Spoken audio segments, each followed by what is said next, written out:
I think literally, man, it takes one tweet from Trump to send Bitcoin to all-time highs. Like it's so simple. I think it takes one positive news event on the regulation side. I'll let you recap kind of how you came across it, how you kind of digested it, because as you said, there's a lot going on in the AI space. Basically, a lot of tokens that may potentially also just kind of be copycats of each other when it comes to kind of a wrapper around a token that lets people kind of trade these things. But one of the big ones, which I think had a lot of promise from a lot of people in the community, was AICC, the AI Accelerate DAO. And the idea of kind of bringing together people in the space who are attached to a lot of these projects, including the founder of AI16Z, in that framework. I guess, give us the backstory in terms of how you saw this come out, because they launched the token, they gave it to a lot of KOLs, they had a lot of people attached to this drop, and some backlash when Bankless and some others dumped on day one. How'd you catch this? What's been the response? I mean, this was the peak exuberance of the last 3 months of the AI cycle that we've seen. The last 3 months, we've seen tokens go from practically, less than $1 million market cap to billions, multiple billions.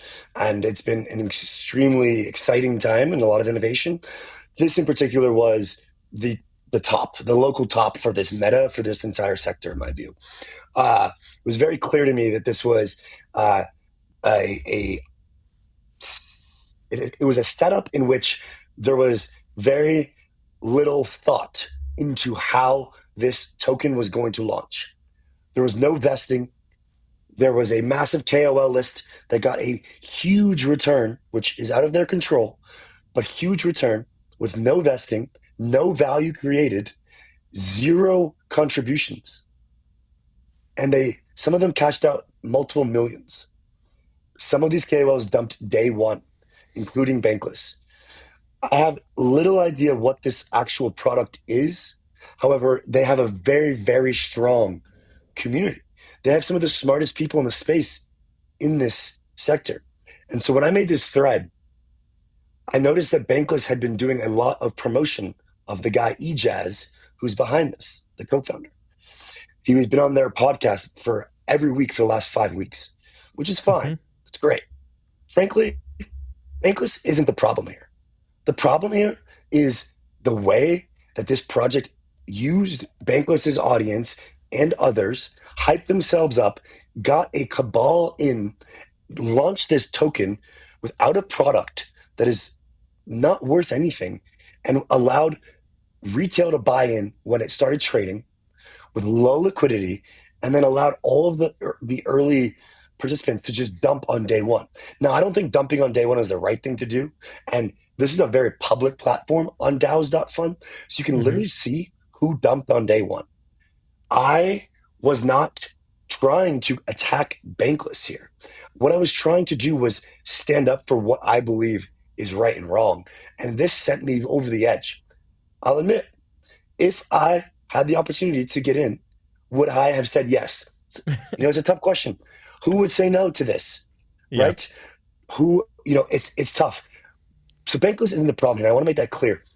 The problem is dumping, and that is what they did after the promotion. Mm-hmm. They said that they rebought. They didn't rebuy the full amount. They rebought the dollar amount.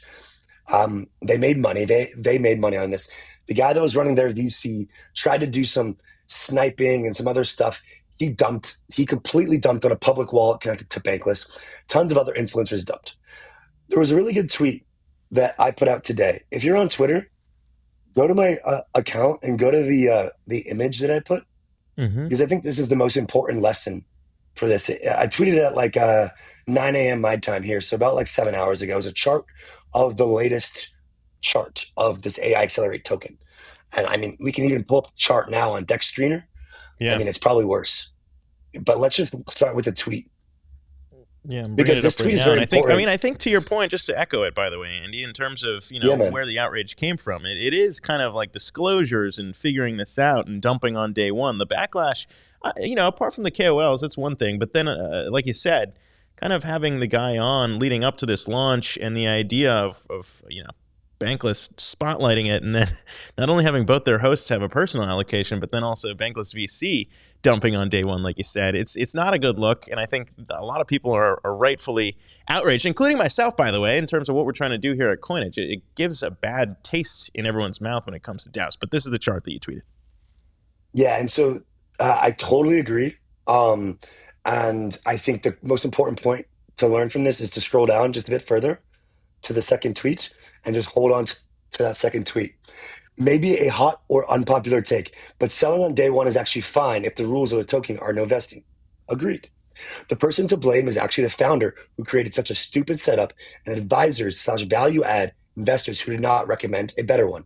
Highly agreed. The only exception is if you have promoted the token extensively prior to launch or within close proximity to the selling, then selling is obviously extremely bad. This is where Bankless, I believe, is at fault. Mm-hmm. But if you are a fund manager and a founder tells you to buy this, no vesting, and you buy it and sell it day one without promoting it, then you have just accepted a good deal from a total idiot. Founder is to blame.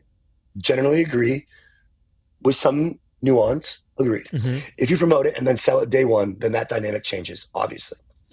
I'm not saying Bankless promoted the token. They did not. But they put this guy on their show for 5 weeks straight and were hyping up the AI agent meta. And this is what happened.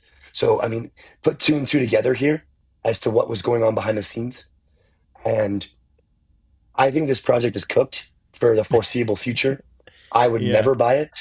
And I have so many unanswered questions. There's actually one more tweet that I think it's worth pulling up that I think you and I can kind of go back and forth on. Yeah. Well, I mean, before we get Maybe to I that could one just, too, before yeah, we get to man. that one too, there's one more thing that I kind of wanted to spotlight too, as you bring all of that up, which is also, I think, I think Ultra, OX Ultra did a great job in terms of bringing this dashboard Yes. up.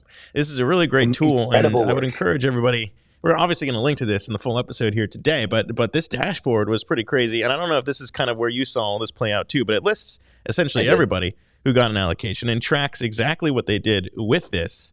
And it's pretty eye-opening because I think the other piece of this, Andy, is I don't know how many people, just to maybe use Bankless as an example here, I don't know how many people realized that all of this was public because either they didn't realize they were using, wallets that had been connected to their Twitter accounts or I what. know. I But know. I I think know. a lot of I think That's a why lot, this and platform's crazy. one of the big things is I think a lot of people got caught with their pants down here, and we're I not agree. prepared for kind of everyone to see this. So shout out to OX Ultra. By the way, both you and I believe it's a she. I think maybe it is. Maybe we're post gender world here, but that account and you, I think, deserve a lot of credit for bringing all this to people's public attention because there are things like this that happen all the time that might not ever be discussed. And I think unless we as a space flag those things and say, hey, maybe this isn't good, as you're kind of highlighting the Kobe tweet here, I don't know how any of this changes. Because it was shocking, by the way, to also see how much of this was maybe just accepted as like, look, this is the way that it is. And I don't know if you saw, it's now deleted, but the tweet from the founder of AI16Z, who he also DM'd me, but Oh this yeah. tweet is no He DM'd me more. as well. He posted a massive rant Yes. the other In day the that was rant, he just told people, I believe, to fuck their own face, if I'm getting that part correct. But it was a yes, it was pretty provocative and just completely out of line. well, what do you make of the way that maybe the people out there, a lot of people said, look, this is the norm in Web3. What do you want to do about it? I mean, are you on the same page as me where it's like, how else do we fix this? Yeah, forget that. Look, man, DAOs.fun is a really cool platform. It's brand new. It's a lot of experimentation. I don't think there's a problem with participating in it. In fact, there are going to be some cool sales in the next several weeks that I'm going to participate in. You do it on a public wallet. You don't dump day one. It's so simple that that's it. That's all your responsibility is, I think, as a KOL or investor, especially if you promote it. The founder, the vesting, this is just ridiculous.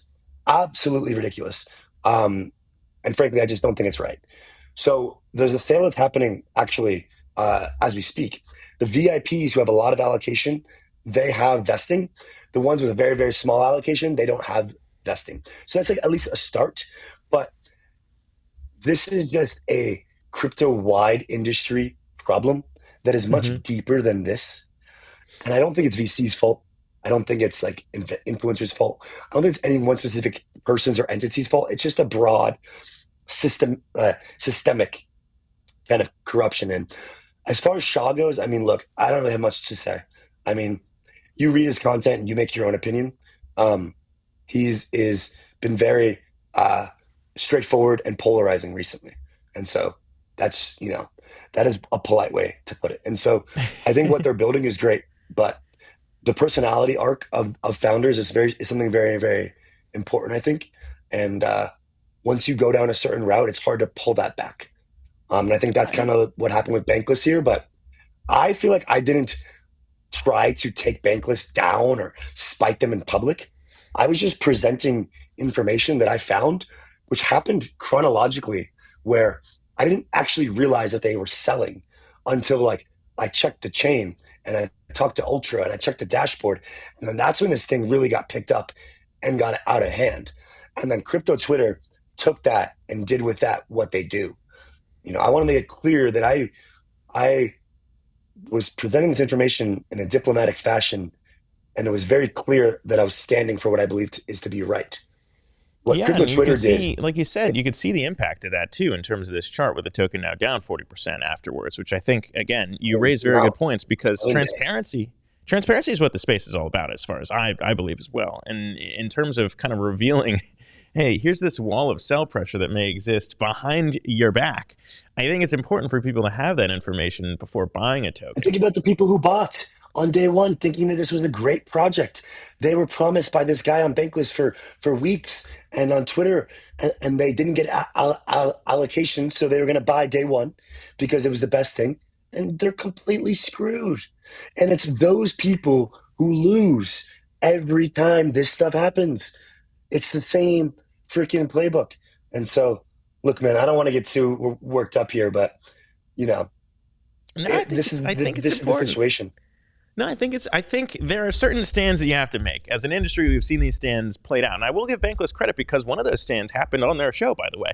It was the SBF Eric Voorhees debate. I think there were stands made there where it's like, hey, do we really want to give into this idea of letting regulatory capture benefit the FTXs of the world? That happened on Bankless. I think a lot of people give Bankless credit for that. At the same time, you can't look at Bankless and say, okay, they purport themselves to be a DAO. They launched this bank token that kind of tanked, and then spin out the Bankless brand into being Bankless Ventures VC, where the value capture happens. And you have something like this happen where Bankless Ventures VC or Bankless VC dumps on day one, and all this plays out in public. And you basically have the only thing being, hey, we made a mistake with the wallet, not exactly a full throated apology in terms of what exactly played out. And I think you are right to hold their feet to the fire and say, look, is this what we want as a space? And we'll let everyone make their calls there.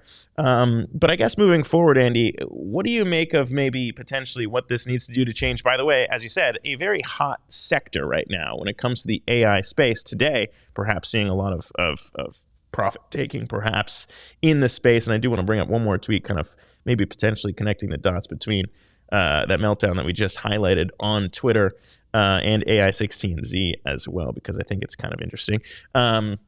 But what do you make of the space in general? Where do we go from here? You mentioned DAOs still kind of pursuing the same idea of party rounds. What say you Yeah, about the space? yeah, man. I mean, if you're still on the screen share, a really good website is cookie.fun, literally cookie.fun. But I mean, look, this is the top of the AI cycle. Um, it was just so, it was just such that these events happened at the top. Like it's very representative of the top, but it's not over. I believe that this is an emerging sector that's going to have the most upside in crypto Mm-hmm. this year. It's going to be the most interesting thing in crypto this year. I think that may be consensus view now, but I think it's very, very evidently clear. And so, what do I make of the sector? So it's kind of broken up right now into infrastructure, which are these frameworks, agents, so the actual agents themselves, launch pads to like launch different agents. You're now seeing specialized and personalized agents. You're seeing agents with speaking capabilities. You're seeing this agent slop on Twitter, which is rehashing garbage in your mentions being pushed back. You're seeing agent fatigue right now. That's why the market's topping. And Mm-hmm. you just saw exuberance and greed. Next 6 months will be categorized by way better agents, extremely fast pace of progression, very, very good products with legitimate teams behind them, and massive, massive launches and massive rallies in some of the tokens on this website. It's just about the right ones. And so this site I love. It's a great Hmm. website. And I think this is the next DeFi llama for 2025. Interesting. It's the next, token terminal. You know, this site and Kaido are the two sites that I think will have the most amount of alpha in 2025. Okay, that's important to know. As I said, as I explained to you over the weekend, by the way, in appreciation of your post and highlighting all this, Coinage does nominate people who we think are adding value to the space in general, writ large, as a DAO, as a community-owned media outlet. Our whole premise is, I think, to solve a lot of the problems that you flagged, which is how do people win together in a way that can happen legally. That's what we're trying to do here with our NFT holders who have helped make Coinage a thing. And now, as we approach January, we're going to be paying out the first NFT project here in the US to pay out a dividend to those NFT holders. So, nominating you, my friend, for a lot of the work you did here and flagging all this stuff, because I do think it is really, really important. And in general, love the takeaways for our audience to know about Cookie.fun. If there is one that you enjoy, what do you think is the main meta when it comes to the AI agents and the way that they will potentially scale here? What's kind of the one narrative amidst the noise, the signal to focus on for some of these projects? Because I think a lot of people, including Travis Kling, we had him on the show saying, like, look, this is the big meta, but none of them have actually done much yet. They're all just kind of bots tweeting things, and maybe AIXBT has become the main mind share of what's happening on crypto Twitter. But what are your kind of things to watch for some of these projects on Cookie.fun to maybe say, look, these are the ones that are going to break away from the pack? Yeah, good question. I mean, the reality is you need to be researching and paying attention. I think that the key differentiations here is going to be the pace of innovation of the actual agents themselves in terms of their ability to become more personalized for individuals and customized. I think those are the big two trends. And so I would pay attention to the frameworks that have the most successful agents built on top of them, as well as new frameworks that have been around for a while that haven't had as much hype as this first cohort. You need to do a little bit of digging, but there are clear winners that have much smaller market caps than AI 16Z virtuals Mm-hmm. that have better technology, founders, and I think overall chances of success. And so there's alpha right now that is completely out there in the market. You need to have steel hands. They're very volatile. You need to believe. But Mm-hmm. there are some clear winners that will be repriced higher in the less than $500 million market cap range, which is absurd, but um, that are going to be repriced to the billions, I believe. And I think some of these first movers will still do well, but I don't think that's where the alpha is anymore. And so that's Well, kind of my takeaway. writ large, one last question for you, Andy, as we kind of wrap up here on our recap show. But kind of one of the interesting things that I saw from Mike Dudas kind of tweeting about, obviously a big Solana bull, but the idea of kind of where some of the money's flowing. And I do wonder if, obviously today might not be the day to be talking about a resurgence for Ethereum, just kind of given where pricing is, but we are seeing Base kind of take a lead in terms of maybe potentially becoming one of those places you mentioned, virtuals, where people can make bets in general on maybe some of the activity to come through. I don't know if there's a good way to kind of stomach some of that volatility by making bets across the board or just buying the ecosystem. What do you kind of make of maybe Base's role in all this in enabling some of it to now happen on Ethereum? Maybe it's longer term. Yeah, Maybe it's more boring, but a question nonetheless. I think Base saved Ethereum here. It's funny. It's like when Solana had meme coins, all the Ethereum people were like, bad chain, shitty meme coin chain. Now that Base has meme coins, it's like, oh, meme coins are great. AI is great. It's funny how Ethereum works. Um, and so, yeah, man, I mean, overall, Base is the current winner for Ethereum and the AI meta, and I think it continues to be. Um, but I think chains like Abstract and other rollups will kind of show the entire community this year what an Mm-hmm. actual good chain is. I don't think we've scratched the surface on what an actual good L2 is yet. So that's all I'll say there. Right on, man. Well, listen, I appreciate you coming on as always, and hope to have you in the community. As I said, coinage.media is where people can learn more about our DAO, and appreciate everything that you do at the roll. I want to give that one last shout out. I don't know if we brought it up, but let's give it a little shout out here in Texas. Let's bring this one up too. Andy, thanks again for making the time, man. I really appreciate it. Thank you so much for having me. Really great platform that you've built so far here. Respect the work that you guys have done, and excited to collaborate more in the future. Yeah, for sure, man. And everybody should go check out the Rollup as well. There it is. Appreciate it, Andy. Thanks again for the time. That'll do it for us here on Coinage as we wrap up all the big headlines in and around Web3. Our thanks to Andy. Our thanks to also OX Ultra for the dashboard as we highlight maybe perhaps a launch gone awry. As always, you can catch all of our stories at coinage.media. If you haven't yet subscribed, follow us. And again, for Andy, for myself, for everybody here at Coinage, thanks for tuning in. We'll see you again soon.